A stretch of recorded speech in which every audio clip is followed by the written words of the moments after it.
Masih di One on One dan masih bersama Haidar Nasir. Prof, saya ingin berbicara tentang Muhammadiyah. Belakangan kan selalu memunculkan kritik ya. Ini posisinya di mana sih sebetulnya? Karena banyak juga sebetulnya kan kader Muhammadiyah yang ada di pemerintahan. Atau seperti apa posisi politik Muhammadiyah? Baik, sebenarnya posisi Muhammadiyah itu sekarang pun itu selalu posisi di tengah, Mas Azad. Ya. Tidak pernah Muhammadiyah lari ke kutub ekstrim. Ya. Sejak zaman Kiai Dahlan itu sampai pada amanah kami sekarang ini, gitu ya.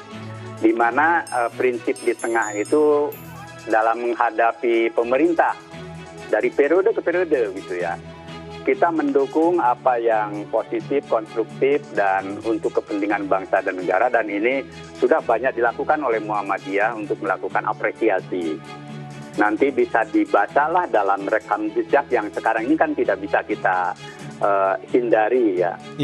Jejak di mana Muhammadiyah mendukung, positif, bahkan bermitra dengan negara, dengan pemerintah. Tapi ketika ada hal-hal yang memang kita pandang tidak pas, kemudian tidak menggambarkan aspirasi masyarakat luas, dan atau juga ada kemungkinan bahwa ini bisa mengganggu masa depan Indonesia, disitulah sebenarnya Muhammadiyah melakukan kritik. Sehingga kritik-kritik Muhammadiyah ini sebenarnya balance. Kita menjalankan fungsi yang kita sebut sebagai dakwah amar ma'ruf nahi mungkar, yakni mengajak pada hal yang baik, mendukungnya, kemudian mengajak agar meninggalkan yang buruk dan kita mencegahnya. Jadi semangat Muhammadiyah sebenarnya semangat tengahan, karena kami akan konsisten gitu kan ketika menyuarakan Indonesia jalan tengah, Islam jalan tengah, itu Muhammadiyah juga Muhammadiyah jalan tengah, Mas. Baik. Bukan Muhammadiyah yang kanan dan kiri. Iya, saya melihat juga yang terbaru kan Muhammadiyah memiliki kampus di luar Indonesia. Ini nampaknya juga Muhammadiyah tidak hanya ingin hadir bagi Indonesia, tapi juga ingin hadir bagi dunia internasional. Ya, Mas Azad dan warga bangsa, kami ingin berbagi berbagi pandangan gitu ya, bahwa Indonesia ini kan negara besar gitu ya, dan punya sejarah besar. Nah, saat ini juga kita dikepung oleh globalisasi dan politik ekonomi budaya global yang begitu masif gitu ya, masuk ke kita. Bukan hanya kampus yang masuk, bahkan tenaga asing pun masuk. Hasil-hasil pertanian negara lain itu bahkan membanjiri Indonesia kan, gitu kan. Yeah. Nah, maka kita harus memulai keluar dari situasi ini dengan cara proaktif membangun, merintis langkah-langkah internasionalisasi yang itu bisa menjadi legacy kita di dalam membawa Indonesia pada fora internasional dengan cara melakukan usaha-usaha khususnya di bidang pendidikan yang bisa bersaing dengan bangsa lain. Nah, yang kedua juga kita ini harus membangun semangat kerjasama, seperti juga kan pesan para pendiri bangsa kita ini melakukan politik bebas aktif gitu kan.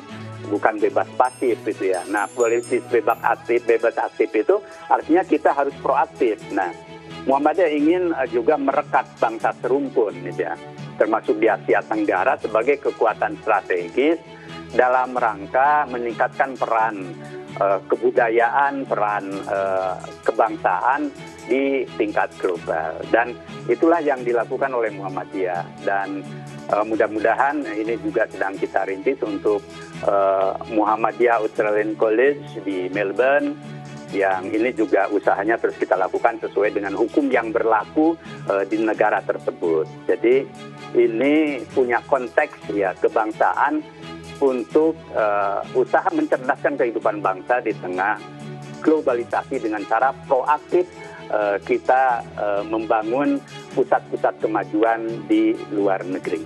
Baik, ini menarik sekali berbincang dengan Anda. Tentu ada banyak hal yang sebetulnya ingin saya tanyakan, tapi karena waktu juga yang tidak memungkinkan, biasanya saya selalu bertanya tentang mimpi kepada setiap tamu saya. Mimpi Anda untuk Indonesia, Prof. Haidar, apa? Saya ingin Indonesia itu menjadi negara maju yang modern, ya, dan menjadi kebanggaan seluruh anak bangsa. Dan peluang untuk itu ada, tetapi kita harus memperbaiki cara kita berpikir, memperbaiki cara kita bertindak, dan culture kita. Itulah poinnya. Mimpi saya adalah Indonesia yang modern dan disegani dunia. Baik, ini juga menjadi mimpi bagi masyarakat Indonesia tentunya ya. Baik, terima kasih banyak Prof. Haidar Nasir atas waktunya sudah berbincang banyak di One on One. Dan pemirsa, pandemi COVID-19 dengan segala dampaknya tentu telah menambah masalah kebangsaan yang semakin berat. Namun kita harus tetap optimis, masalah-masalah bangsa akan reda atas kemajuan-kemajuan yang telah dicapai dalam kehidupan berbangsa dari masa ke masa. Dan ketika menghadapi masalah besar, kita harus yakin kita akan segera mencapai kemajuan. Saya Ajatur Ratma mengucapkan terima kasih atas segala perhatian Anda. Tetap disiplin protokol kesehatan. MNC News, channel berita pilihan Indonesia. Sampai jumpa.